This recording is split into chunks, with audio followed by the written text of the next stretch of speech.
దేవా, ఎల్ల దేవతలు, ఎల్ల ప్రాణులు, బ్రహ్మాదులు, ఋషీశ్వరులు, వాసుకి మొదలుగుగా గల ఎల్ల సర్పములు నీ యందు నాకు గోచరమగుచున్నవి. ఈశ్వర, నీ విశ్వరూపము అనేక బాహువులతో, ఉదరములతో, ముఖములతో ఒప్పియున్నది. అట్లయ్యూ నీ ఆకారమున ఆద్యంత మధ్యమములను గుర్తింపజాలకున్నాను. కోరలచే భయంకరమై ప్రళయాగ్ని సమానములైన నీ ముఖములను చూచుట వలన నాకు దిక్కులు తెలియకున్నవి.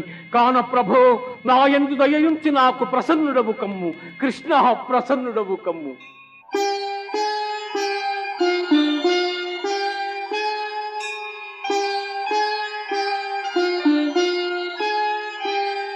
అర్జున, కాలోస్మి లోకక్షయకృత్ ప్రవృద్ధో లోకాన్ సమాహర్తుమిహ ప్రవృత్తః ఋతే